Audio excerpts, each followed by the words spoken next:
Pues buenas tardes a todos y a todas y todos. A todos. ¿Me oís bien? Sí, perfecto. Pues muchas gracias por haber venido. Como yo soy Duncan Wheeler, profesor de la Universidad de Leeds, y como vais a ver, yo soy con diferencia la persona menos interesante en esta mesa. Pero estoy aquí para moderarlo y hay cierta justificación por mi presencia, que ya diré más adelante. Es casi un lugar común en estas situaciones decir que te sientes en casa. Pero en esta ocasión es verdad por dos motivos. En primer lugar, por el trato tan profesional y personalizado de Héctor y de Germán, pero también porque tienen las mismas lámparas que yo tengo en casa.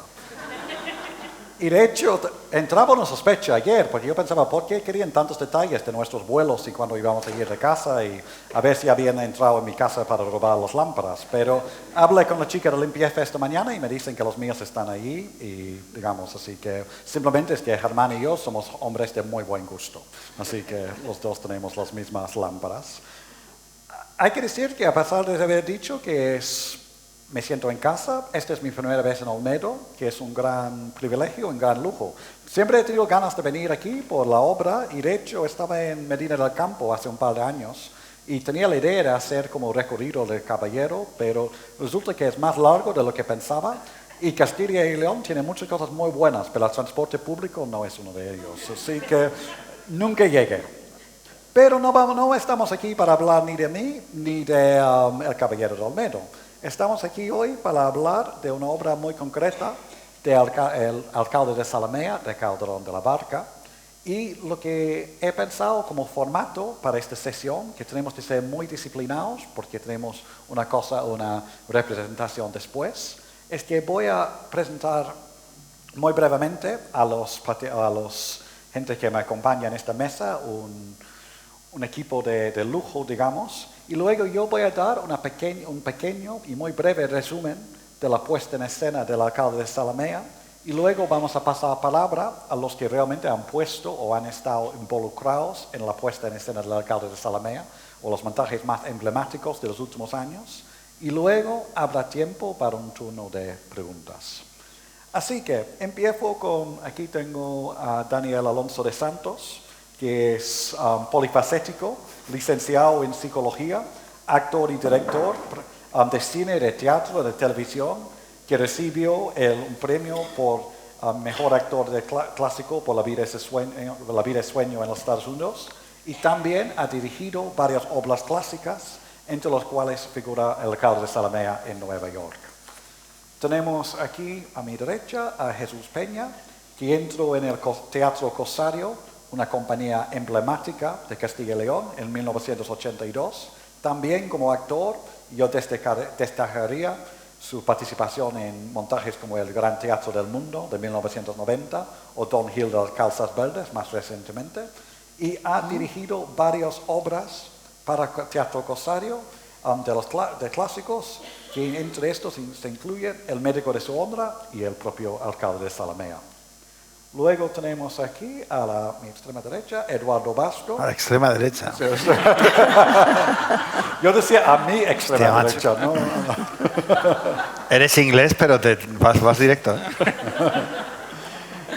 Que aparte de tener la boca muy grande, tiene un currículum muy largo.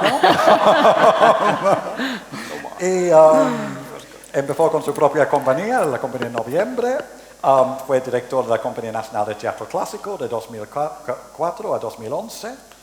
Y entre todos los montajes y todo lo que él hizo allí, también destacaría su iniciativa de poner en marcha la joven compañía.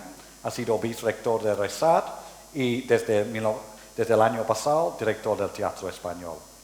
Y también tiene otra faceta que quizás va a ser muy interesante en cuanto a esta conversación, este debate, de investigar y de recuperar las voces de los actores de principios del siglo XX. Y yo siempre digo que a veces cuando hacemos de una falta de tradición en cuanto a los clásicos, a veces no estamos hablando de una falta de tradición, estamos hablando de una falta de memoria de dicha tradición. Así que quizás esto va a ser algo que podríamos hablar más adelante. Y luego tenemos a Mar Zubieta. Zubierta, que entró en la compañía, en gerencia, en la Compañía Nacional de Teatro Clásico en el 91, y desde 2000 ha sido directora de las publicaciones. Y volviendo a este tema de a veces esta falta de memoria y de las cosas que olvidamos por el camino, me parece muy interesante la presencia de Mar en este encuentro, porque es alguien que ha visto varias etapas de la compañía, varios estilos, varias iniciativas, etc. Así que, después de esta pequeña presentación a los colegas que me acompañan, voy a hacer este pequeño resumen, muy breve, de los montajes del alcalde de Zalamea. Y voy a empezar hablando es curioso, que hace casi una década decidieron hacer en inglés el primer libro, como ha habido muchos libros en inglés sobre Calderón, pero hace 10 años decidieron hacer como la primera guía holística sobre la figura de Calderón, y a mí me encargaron el capítulo dedicado a la puesta en escena. Y claro, me decían, pues los dos títulos más obvios son La vida es sueño o El alcalde de Zalamea. Y yo opté por El alcalde de Zalamea, por una razón muy concreta, que, claro, es un tópico decir que el teatro, hay que verlo, no es solamente cuestión de leerlo. Pero creo que esto es aún más pronunciado en el caso del alcalde de Zalamea. Es una obra que realmente gana, solamente ves sus cualidades cuando lo ves en el escenario, y creo que causa y consecuencia de eso ha sido que ha sido un favorito de muchos actores muy buenos a través de la historia. Y de hecho esto lo vamos a ver después en la representación. Y por eso creo que siempre ha tenido como una presencia muy marcada, pues por lo menos en este siglo y el siglo pasado. Y también lo elegí por una cuestión sentimental, por una cuestión nostálgica, que el primer montaje que yo vi del teatro clásico fue de hecho dirigido por el padre de Dani, el Peribáñez y el Comendador de Ocaña, en 2002, cuando yo hice el año Erasmus en Madrid. Y luego la primera obra de teatro de Calderón que vi fue lo del alcalde de Zalamea en el Teatro Español, que había entre el reparto Agustín González. Y yo creo que allí, se nota que yo ya notaba que estos grandes actores tenían cierta predilección hacia esta obra. Y yo siempre digo, y no lo digo por modestia falsa, es verdad, que nunca he sido el más listo, pero siempre he tenido una cosa muy buena, que es la curiosidad.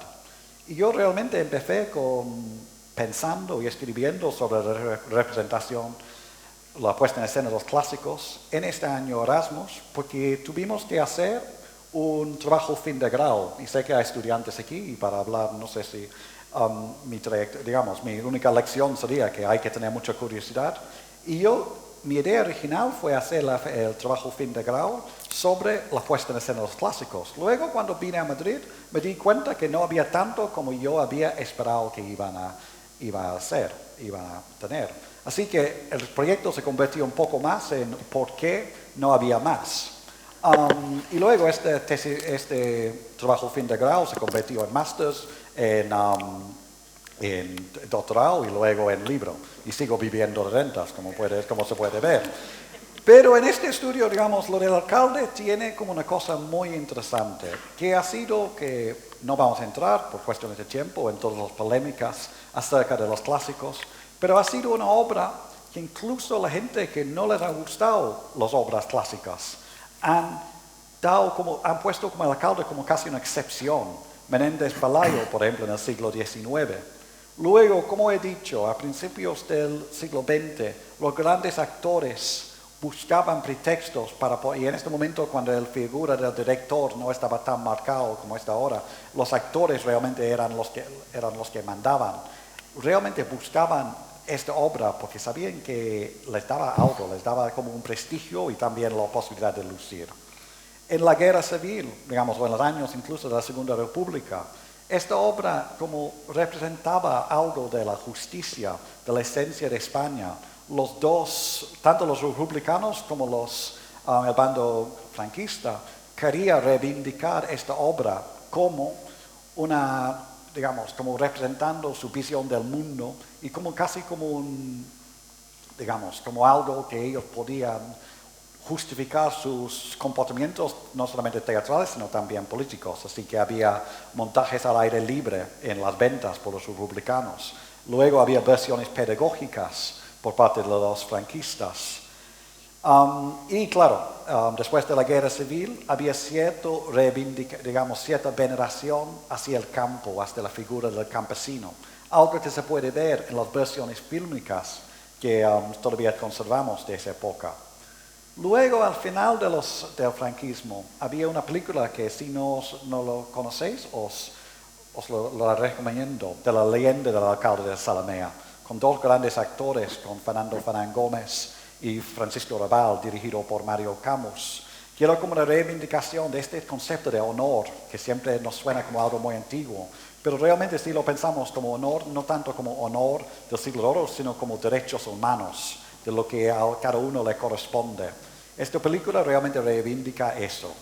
Es un poco problemático, parece casi una película del oeste, que luego, digamos, los personajes femeninos están un poco marginados en esta película, y había como una reivindicación en el primer montaje por parte de la Compañía Nacional de Teatro Clásico, dirigido por José Luis Alonso en el 1988, que fue como un gran éxito para la compañía. Mucha gente pensaba que era el mejor, muchos críticos opinaban que era el mejor montaje de la primera época de Marciac, que realmente intentó sacar la obra de esta folclorización del campo, del campesino, y también hizo mucho hincapié en las figuras, en Isabel, la chica que sufre la violación en la obra.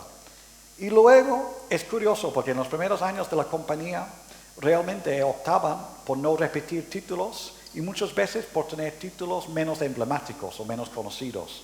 Pero en 2000 vuelven a hacer El alcalde, esta vez con una coproducción con el Teatro Nacional de Cataluña, dirigido por Sergi Berbel. Si no me equivoco, fue la primera versión de un clásico clásico español por el Teatro Nacional de Cataluña, hecho en castellano.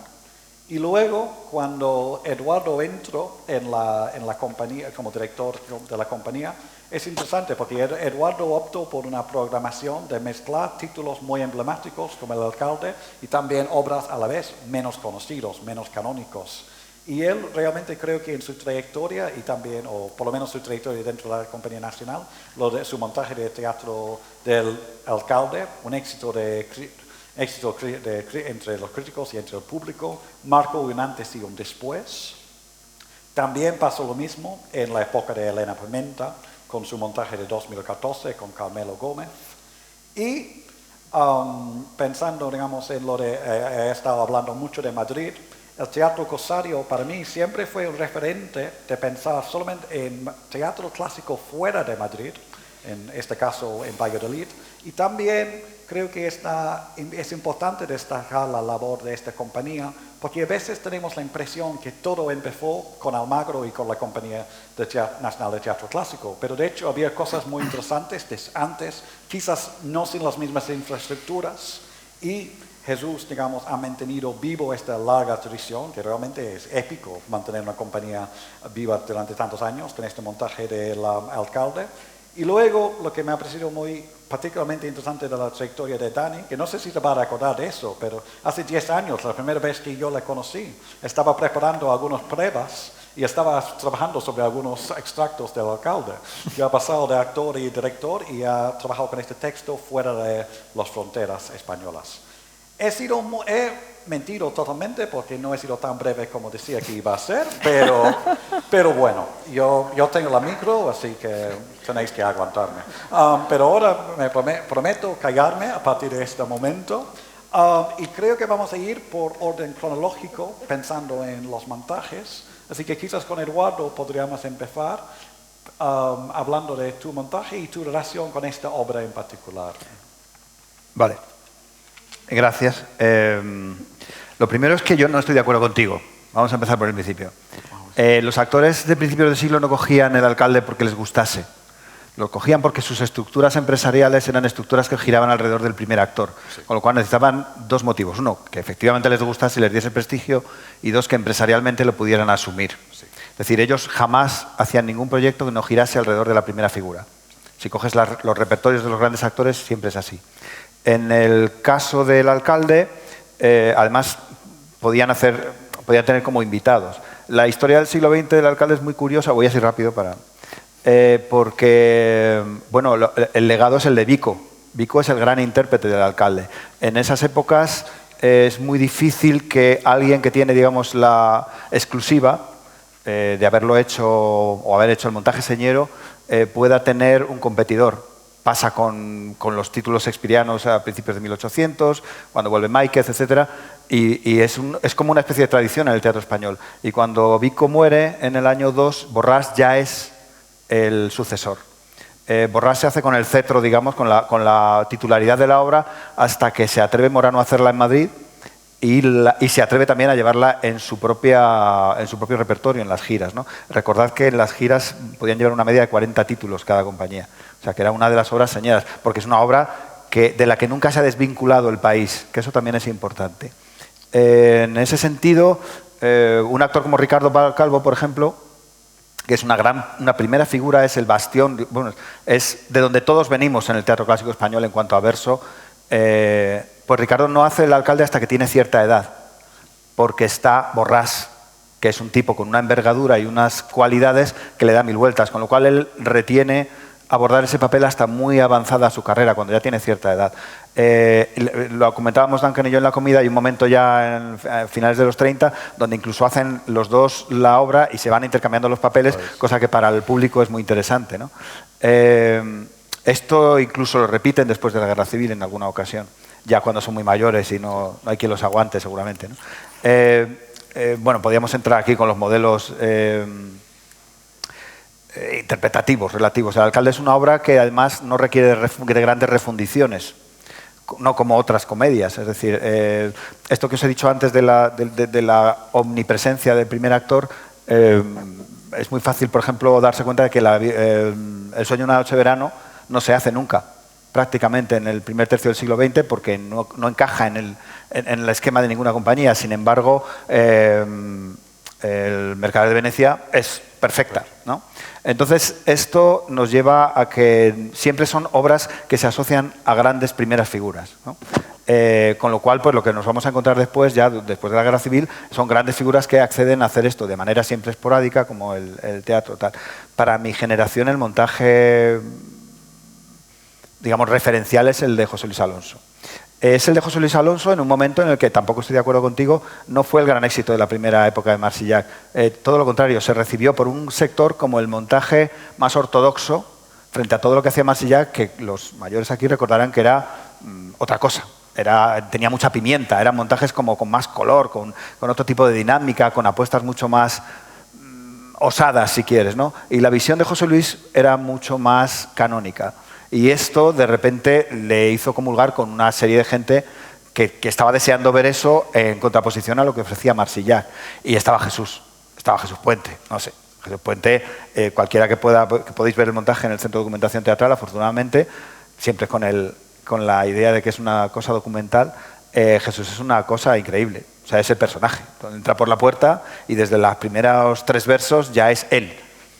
Con lo cual se llevaba al público de calle, Tumar, que lo verías bastantes veces. O sea, era un fenómeno aquello, ¿no?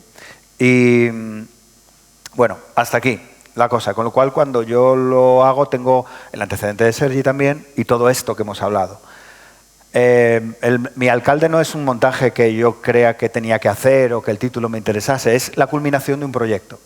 Yo entro en el 2004 y creo la joven compañía con el propósito de que los actores que forme van a ser los protagonistas en cuanto acaben su periodo de formación y tengan algo de experiencia.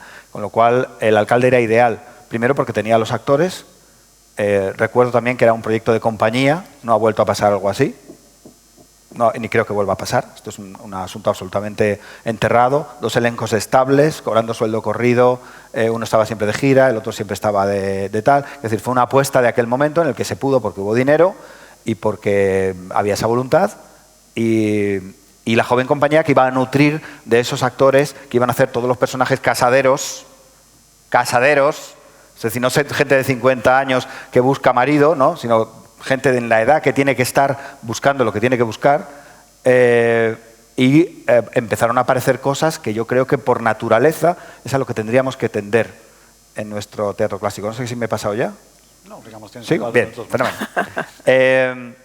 Con lo cual, para mí, tanto el alcalde como el perro que vino después, tenía que ver con esto que tú has dicho así muy esbozado, pero que nosotros ya desde los tiempos de Marsillac, las gentes que hemos estado en la compañía, todos hemos denominado consolidación de grandes títulos y ampliación de repertorio. Esto ha sido una de las máximas que han hecho todos los directores de la compañía desde Marsillac hasta, bueno, supongo que Laila empezó con el mismo pie, porque estaba un poco en el ADN de lo que necesitaba la compañía, consolidar al espectador y mostrar otro tipo de referencias. El alcalde que yo hago parte de que está Joaquín Notario en el elenco.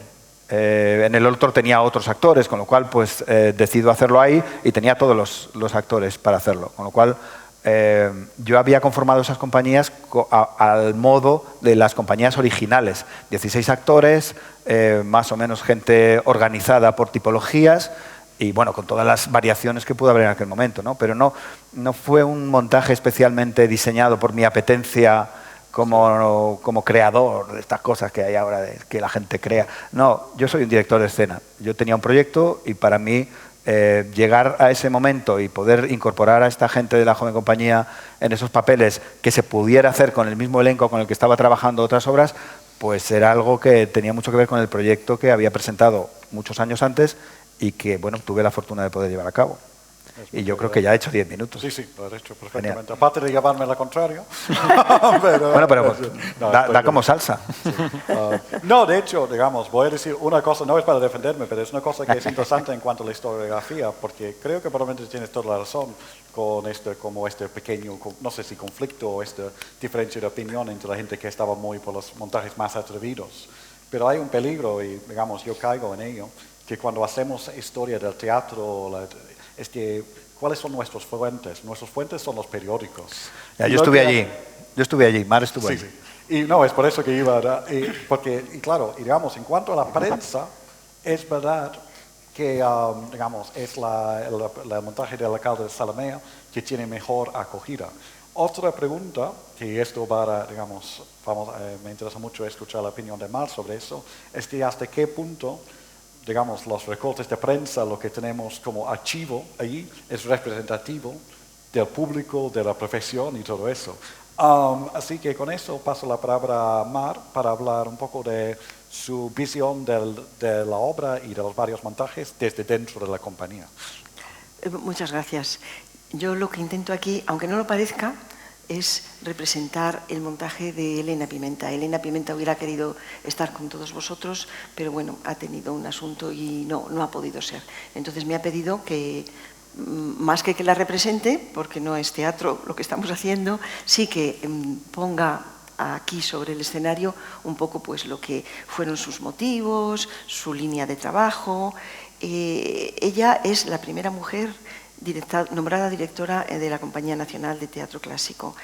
En 2012 estrena La vida es sueño de Calderón. Ese es el primer título que elige formando parte de su dirección de la compañía. Estrena en 2013 La verdad sospechosa de Ruiz de Alarcón, en 2014 Donde hay agravios no hay celos, y después además hace otras cosas como que es muy característico de su recorrido como directora, que es, por ejemplo, el proyecto Europa o La voz de nuestros clásicos, que es abrirse al mundo de habla no hispana y llevar montajes o llevar fragmentos de esos montajes por sitios donde se le solicita, tiene la ayuda de exteriores, en fin, es una labor que hace de difusión estupenda. Después hace también Préstame sus palabras y el Teatro de la Comedia está cerrado. Eduardo no puede estrenar sus montajes en el Teatro de la Comedia porque lo teníamos cerrado. Entonces, finalmente, en octubre de 2015 se reabre el Teatro de la Comedia y la directora escoge El alcalde de Zalamea como la obra con la que quiere iniciar esta nueva andadura, esta nueva singladura del Teatro de la Comedia. Escoge un equipo espléndido, siempre a la búsqueda de arte para ofrecer. Confiesa que este texto es una obra rural de Calderón, dura y difícil de hacer, pero que el equipo se lo puso fácil por la entrega y el compromiso de todos. ¿Cómo consigue Elena que realmente el equipo y el montaje se convierta en la gran obra, la gran representación que fue sobre el escenario? Básicamente por su método, por su forma de trabajar. Ella trabaja con elencos diferentes, manteniendo un núcleo habitual. Dice que todos ellos saben lo importante que es luchar por una institución como la Compañía Nacional de Teatro Clásico y que han sido impecables. Se han entregado absolutamente, ella lo dice siempre, han entregado todo en ensayos y actuaciones. Pimenta dice que ha sido un honor y un placer y una suerte contar con todos ellos en el escenario y que han sido escuderos imprescindibles en su trabajo, todo el equipo de la Compañía Nacional de Teatro Clásico que la secunda cuando ella llega a ser la directora de la compañía, y todos se lo agradecemos. Y agradece también muy expresamente a todos los compañeros de profesión que han estado con ella, con los que ella ha hablado, y también a su familia, a José Tomé y a sus hijos Íñigo y Sacha, toda la labor que le dejan hacer, todo el tiempo del que le dejan disponer para dedicarlo al teatro, que en momentos de montaje debió de ser todo el tiempo. Cuando Elena habla de cuál es el secreto para atraer nuevos públicos a las puestas en escena de nuestros clásicos, afirma: trabajo, trabajo y trabajo, para que sepan y perciban que forman parte del proyecto. Y estamos hablando de todo el mundo, de todos los que forman parte de la compañía, ya sean dentro del propio proyecto artístico de cada puesta en escena, como después en el resto de los cometidos.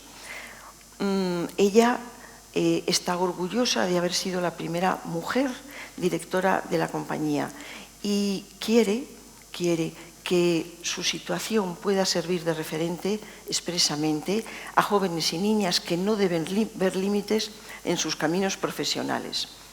Desde su lugar privilegiado, ser mujer y haber vivido esta experiencia, cree que esto marca su mirada con respecto a la manera en que ve los clásicos, en que enfoca los clásicos, mostrando otra manera de verlos, cree ella, en la forma y en el sentido. Ahora tenemos a Laila Ripoll, que acaba de tomar posesión, que sería la segunda mujer como directora de la Compañía Nacional de Teatro Clásico. Otros directores dentro del clásico han estrenado, como decía Eduardo, El alcalde de Zalamea, en 1988 José Luis Alonso Mañes, en 2000 Sergi Belbel y él mismo en 2010. ¿Cuál es la forma en que Elena, cuál es el sistema de trabajo que tiene Elena para poner en escena estos clásicos? Ella llega a lo que se llama ensayos de mesa, es decir, ensayos en que todavía no se ha levantado la obra y está todo el mundo sentado intercambiando ideas y recibiéndolas de dirección de escena y el resto de los creativos. Trae el texto muy trabajado. El texto, los conflictos muestran muy bien por dónde van a ir los personajes. Ella luego lleva el conflicto a la palabra y lo que se dice pasa, que no es tan corriente. Ahí estriba la continuidad del pensamiento del personaje. El personaje dice el texto para algo y la obra va para adelante, impulsa la corporeidad y la continuidad en el texto. No es quedarse en las palabras, es ir a la idea. Así lo hacía Ainhour, es algo que hace desde el principio de su carrera, cree en ello y hace un montaje con un cuerpo muy orgánico, integrado en la palabra. El pensamiento va a la palabra y de ahí al cuerpo. El pensamiento quiere transmitir y eso hace aparecer la fisicidad que tienen los elencos, que no es nada sencillo. El trabajo, el análisis dramatúrgico de los conflictos es muy importante. Siempre se quiere conseguir algo, si no el texto se moriría. De esta manera el trabajo va al conflicto y del conflicto a la interpretación. Elena también hace algo muy importante. Escoge muy bien los actores en una reflexión constante sobre quién y por qué debe interpretar cada papel. Y es muy concienzuda en el texto, aunque también en los aspectos estéticos y estilísticos. La escenografía, la iluminación, el vestuario, todo lo cuida mucho, siempre desde la reflexión. No deja nada al azar. Ella intenta contar algo muy concreto en cada montaje y lo consigue armonizando todos los aspectos, dando un sentido respecto al discurso que se quiere proponer en cada hora. Y así el sentido respecto al discurso es mucho más intenso, mucho más claro, no hay duda. Los planos de significación, por ejemplo, la iluminación, la escenografía, el vestuario y el elenco, están en un diálogo continuo entre ellos, armonizado o contradictorio, generando nuevos significados. A los actores, en los ensayos de mesa, en los ensayos después también, en la construcción del personaje, les pide un trabajo muy activo y así cada uno con su experiencia vital va dando claves que se unen a las claves que da la directora. Todo esto en talleres previos, bastantes, porque se iba a estrenar más tarde de lo habitual por las obras y la reapertura de la comedia. Los talleres no son solo técnicos, como el verso, y ven también, se estudian mucho las referencias literarias e históricas, que han servido para que todos se volcaran muy a fondo. Los matices, ¿de dónde han venido? Cuando yo se lo pregunté en la entrevista que le hice, cuando estuvimos hablando concretamente de este montaje, me decía, mira, yo no sé decírtelo con exactitud, pero van apareciendo en los ensayos de mesa y se ven luego al levantar el texto. Me habló de que hubo una importante labor de Nuria Castejón en la investigación coreográfica y corporal y también de Vicente Fuentes, por supuesto, en la concreción y el sentido de las palabras. Los planos de significación, la iluminación, la escenografía, el elenco están en un diálogo permanente entre ellos, que puede ser armónico o contradictorio, pero siempre generan nuevos significados. Ella sabe muy bien su trabajo, que no es hablar mucho sobre el texto. El trabajo de mesa no se hace hablando, sino cuando se levanta la escena y aparece el trasvase director-actor. No es debatir en la mesa. En vez de intelectualizar, se lleva a la mayor fisicidad posible. ¿Qué razón tuvo para elegir el alcalde? Igual que su primer texto al llegar al Teatro de la Comedia fue Esa vida es sueño que todos recordamos, con Blanca Portillo en el papel de Segismundo, la razón que tuvo para montar el alcalde dice que ella quería escoger este gran título, que la ocasión le parecía que lo pedía, que el estreno del Teatro de la Comedia le parecía una ocasión importante y escogió este texto para que todo estuviera a la altura. Con respecto a la selección de actores, pues bueno, ella tenía claro que quería que fuera Carmelo el alcalde, lo tuvo claro, es uno de esos actores grandes y transmite esa dignidad e integridad desde la llaneza que ella quería para su protagonista. Perdona, Mar, es que es culpa mía porque empezamos un poco tarde y sí, vamos, pero creo que vamos a tener que ir terminando porque si no nos van a echar. Si no nos van a echar. Pues, en resumen, la versión era muy buena, de Tato, como sabemos, también es alguien en quien ella confía mucho, el elenco era excelente y la puesta en escena fue la unión de todo ello. Y todos, la crítica piensa, todos pensamos que es una puesta en escena referencial. Cuando me comentaste que mirara un poco la recepción del espectáculo, la verdad es que he visto la gira que se hizo, que podemos ver en un pispás. El montaje se estrenó en octubre del 2015, una gira de enero a mayo por Cantabria, La Rioja, Andalucía, Aragón, Cataluña, Castilla y León, la Comunidad Valenciana y Colombia. Se estrenó en Bogotá. En Santander hizo 2 funciones. La ocupación fue de un 88,49%. Lo digo así escuetamente porque las cifras, cuando no hay mucho tiempo, hablan por sí mismas. En Logroño se hizo 2 funciones, Hubo 1.787 espectadores con una ocupación del 92,88%. En Sevilla hace 5 funciones con una ocupación del 90%. En Zaragoza 8 funciones con una ocupación del 99,43%. En Barcelona la ocupación es del 100%. Y en Valladolid hace 3 funciones también con una ocupación del 93,37%. En Valencia otras 4 funciones más con una ocupación del 88,26% y también en Bogotá hace 4 funciones y la ocupación es del 89,97%. La verdad que esto lo que cuenta es que las expectativas eran enormes sobre ese montaje y el público estuvo con ella. El público le dio la razón. La crítica también. Yo he leído esas críticas y os puedo decir que no hay una mala, y son muchas. Aquí están, si las queremos echar mano de ellas. Fue un éxito, pero también yo creo que fue el deseo de la directora de hacer una apertura, una reapertura muy digna del teatro de la comedia y de confiar en un gran montaje de siempre de la escena española. Sí, yo la vi en Bilbao, donde yo me acuerdo que tenía una gran acogida del público. Y ahora pasamos a Jesús, que nos va a hablar de un poco de esta obra, pues su montaje y supongo que también el papel que se ha desempeñado dentro de su propia trayectoria y también dentro de la trayectoria de una compañía tan singular. Vale, dale pausa por favor un momentito. Hostia, sí. Jesús. No sé si se puede bajar un poquito la luz para que se vea las fotos. ¿Se pueden bajar? Es bien. Bueno, ¿se ve algo mejor ahí? ¿Se ven unos pájaros?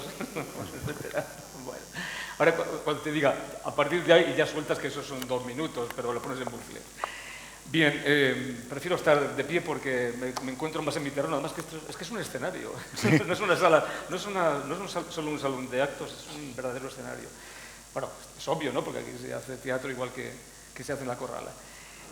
Yo quería contar varias cosas, pero voy a intentar ser breve y conciso y si por favor, dímelo, si dice, no, pasa al otro tema. Es que quiero hablar de unos temas que me parece que son de los que creo que te queréis hablar, que es del alcalde de Zalamea como historia, como trama, que es lo que pasa ahí, que todavía no hemos hablado casi nada de ello. Hemos hablado de los espectáculos, pero vamos a hablar del montaje.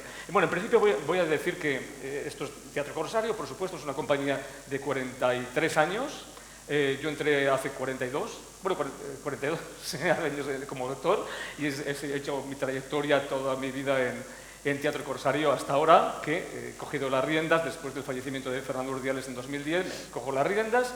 Es verdad que nos intercambiamos en principio varios directores, Javier Semprún, Luis Miguel García, pero finalmente pues me quedo yo con la mayor parte de lo que se hace en esta compañía como director. Y a veces también intervengo como actor. Tengo que decir que en Teatro Corsario hemos hecho mucho teatro clásico, aunque no solamente nos dedicamos al teatro clásico, es decir, no somos tan exquisitos como para decir solo nos vamos a dedicar a esto, sino que hacemos muchas más cosas.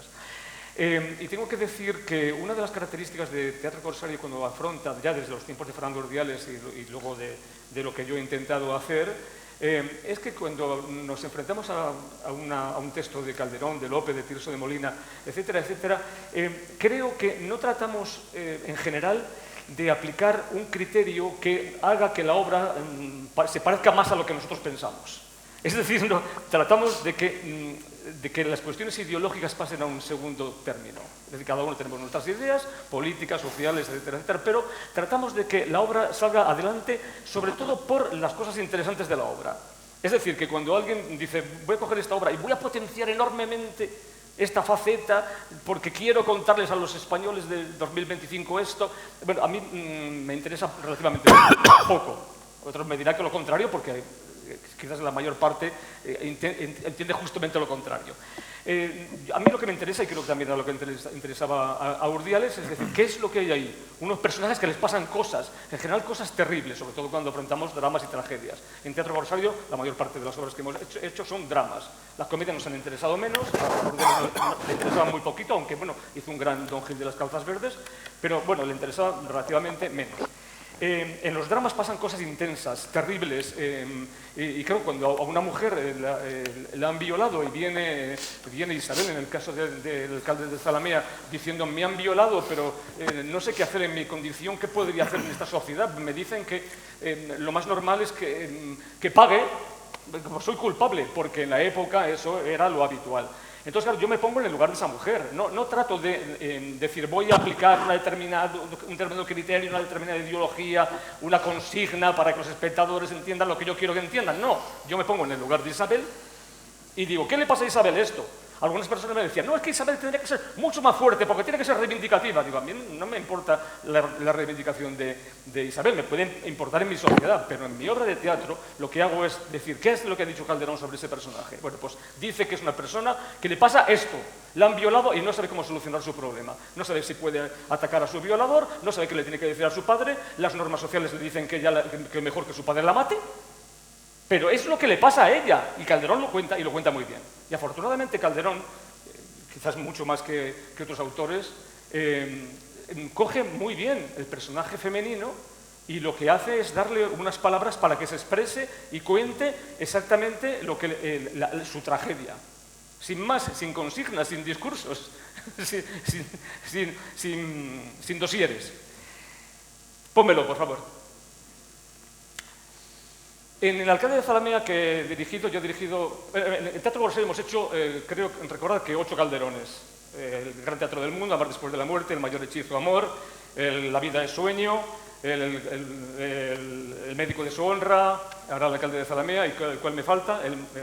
Amar después de la muerte, he dicho, y son 8. Bueno, son 6 dramas largos y 2 cortos. Los 2 cortos son un entremés, que es Guardadme las espaldas, de Calderón, y el otro es La mojiganga de las visiones de la muerte, que también es pequeñito, pero bueno, pero tiene una cierta extensión.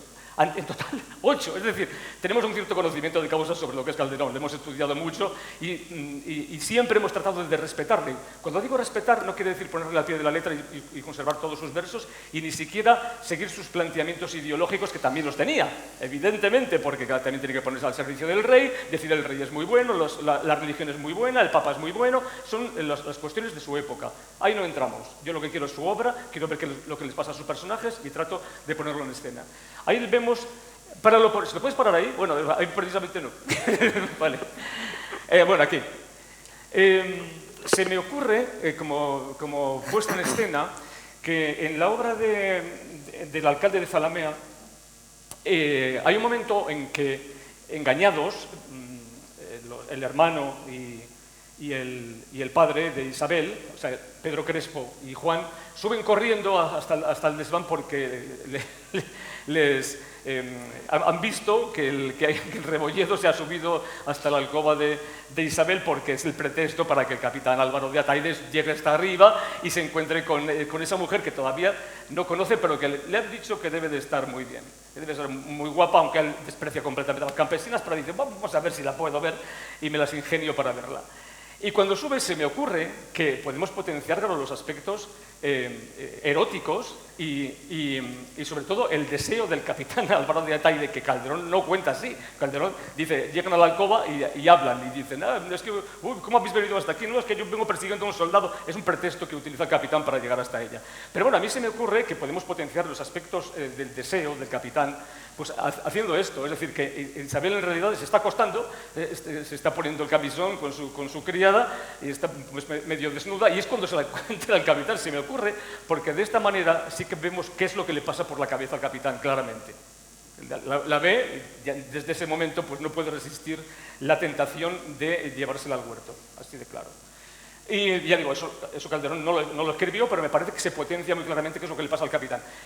También hay una cosa que le pasa al capitán que me parece muy interesante, también, y esto también entra dentro de la incorrección política, pero ya digo, a mí me parece que es lo que le pasa, que es eso lo que le pasa al capitán. ¿Qué le pasa? Que se enamora.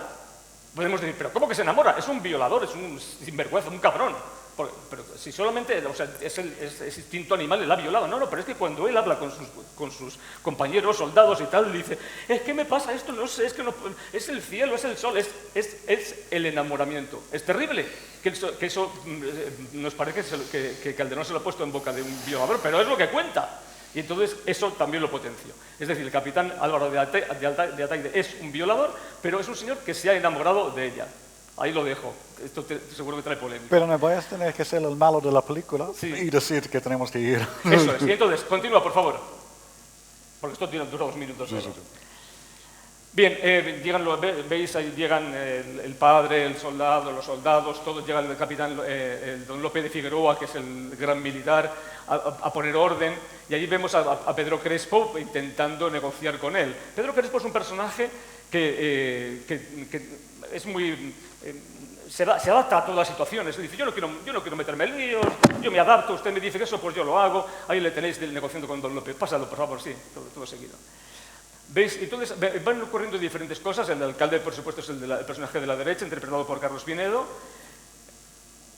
Y le vemos allí en esta situación de preguntarse qué es lo que debe hacer. Claro, esta obra se puede ver como un alegato en favor del campesino que lucha contra los poderosos, y lo es, efectivamente. Pero también, por otra parte, Calderón lo que está diciendo es, bueno, sí, estas son cosas que pasan entre unos y otros, pero al final viene el rey y lo arregla. Es decir, que no podemos de ninguna manera caer en llevarnos a Calderón a nuestro terreno, sino, insisto, en tratar de hacer lo que él está expresando. Bueno, vemos a Isabel después de la violación. Ahí Isabel está diciendo, sí, padre, me tienes que matar porque he sido violada y entonces yo tengo algo de culpa. Es tremendo, pero es lo que dice el texto. La protege Juan, el hermano de Isabel, y veis los conflictos. Ahí vemos a Juan, ¿veis? El hermano de Isabel, llega un momento que él, precisamente por su costumbre, por su tradición, por los esquemas de esa sociedad tan reprimida, tan fascista, que era la de la época, entiende que siendo su hermano, y si ella ha violado, mejor dicho, ha violado, ya es una expresión terrible, ha manchado, ha ultrajado el honor de la familia de Crespo, pues él tiene que matar a su hermana. Es terrible, pero eso es lo que dice el texto. Y yo sigo el texto para decir, mirad cómo lo cuenta Calderón, vosotros sacad las conclusiones que queráis. Continuamos.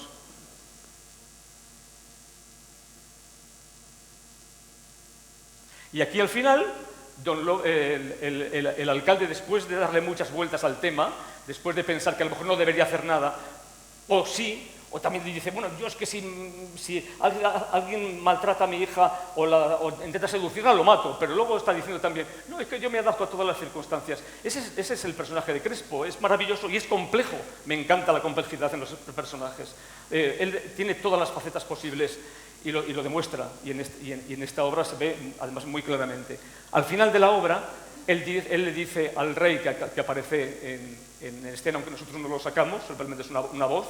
Pedro Crespo dice, ya sé que esto es ilegal, me han hecho alcalde de Zalamea y yo no puedo, en realidad no tengo potestad para ejecutar al violador, al capitán Álvaro de Ataide, por haber violado a mi hija. No tengo potestad para condenarlo y mucho menos para matarlo.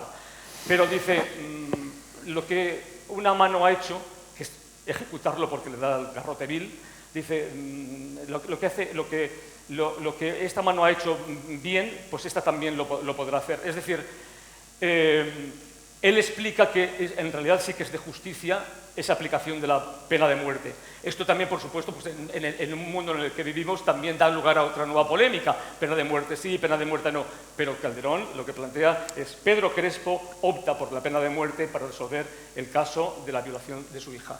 Y aquí le vemos mirando al capitán Álvaro de Ataide en el garrote vil y dándole muerte que viene a ser más o menos con un epílogo ya final, el final del alcalde de Zalamea. Gracias. Gracias. Bueno.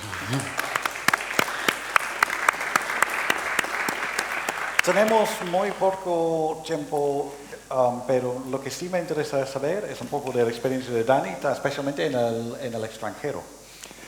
Yo solo voy a añadir 2 cosas porque ya, vamos, lo primero es que es que estar aquí rodeado de gente a la que admiro tanto y además, claro, yo os oigo y sé de lo que estáis hablando porque Eduardo, que ahora está en español, pero claro, lleva la mochila del clásico de noviembre, habla de la joven que creó y yo entré en esa joven que creó, ¿no? Y lo habla con una pasión que a mí me emociona. Es que Mar habla de ese alcalde que estrenó Elena, que abrió las puertas otra vez de la comedia, y es que yo fui el primer público que vio ese alcalde en un preestreno en la joven Compañía Nacional de Teatro Clásico, ¿no? Entonces me emociona mucho, ¿no? Pero es que en esa joven, Pepa Pedroche, que está ahí sentada, fue la que me seleccionó. Pero es que para esa joven, Arturo Querejeta, que está ahí sentado, fue el que me preparó. Pero es que Ernesto Arias era el actor en el que me fijaba. Pero es que Nuria Alcorta estaba en la Resad y entonces digamos que era la representante de esa entidad artística, ¿no? Entonces, bueno, Jesús, que habla del alcalde con una pasión, que entiende el teatro, vamos, con la pasión que yo entiendo, con la que Benjamín programa este festival, este magnífico festival, y Germán, ¿no? Prepara estas jornadas. Germán, filólogo, profesor, teatrero y amigo. Así que, nada, como yo soy millennial, tengo que hacer una referencia a la cultura popular cada 15 minutos, porque si no me pierdo. Entonces, me siento un poco como Anakin Skywalker en Star Wars, cuando le dicen: te cedemos un sitio en el consejo, pero no te otorgamos el título de maestro, ¿no? De maestro Jedi. Así que yo estoy aquí como un humilde padawan y os oigo y claro, y me encanta oíros. Lo único que voy a añadir es que yo he tenido, digamos, la suerte este último año de poder ver cuál era la recepción del alcalde de Zalamea por públicos muy diferentes. Públicos de distintos niveles culturales, de distinta procedencia, de distintos países y de distintos idiomas. Esa ha sido la suerte que he tenido al montar el alcalde en la ciudad de Nueva York y al ser director adjunto en Teatros del Canal con el alcalde de Arturo Querejeta. Y lo que he podido ver en la recepción del público, tanto en Móstoles como en Manhattan, era que el público recibía la obra de una forma muy satisfactoria. Y no solo como un producto cultural histórico, sino como un acto artístico vivo, actual. Y eso hacía que el público sentía ese texto como suyo, ya fuera un chileno que vivía en Nueva York o un toledano acostumbrado al siglo de oro. Y eso era muy interesante y creo que es un poco la percepción que yo puedo aportar. Hablaba con Eduardo antes de empezar que ahora hay unos cambios, ¿no?, en las programaciones que están haciendo un poco, trayendo de vuelta a un público que a lo mejor se había un poco perdido, que por cierto, hago un paréntesis y le doy la enhorabuena porque ha vendido el Teatro Español antes de empezar la temporada, bueno, mucho antes, ya lleva 25.000 entradas vendidas, poca broma. Y justo creo que son esos títulos, esa calidad artística de la que habla Jesús, esa pasión por el teatro, la que está haciendo que ese público recepcione el alcalde y los grandes títulos, como cuando nosotros vemos a Cristiano Ronaldo y a Messi, ¿no?, que los sentimos nuestros del Madrid y del Barça. Así que bueno, simplemente dejar esa pequeña perla y ya dejamos que sean los actores los que vengan y disfrutemos de ellos. Muchas gracias. Y os he mentido y no os he mentido, porque había dicho que íbamos a hacer turno de preguntas. No lo vamos a hacer aquí, pero vamos a estar ahí fuera, así que cualquier persona que quiera hacer una pregunta, cualquiera de los 4 invitados de lujo. ¿Podemos conservar el micrófono? No, eso no. Tenemos que tener el mismo volumen que todo el mundo. Pero muchas gracias a vosotros y a vosotros y vosotros y vosotros por haber venido.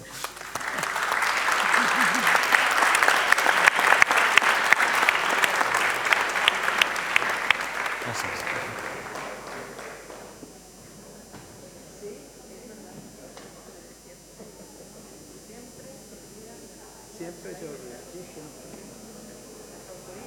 ¿Quién da?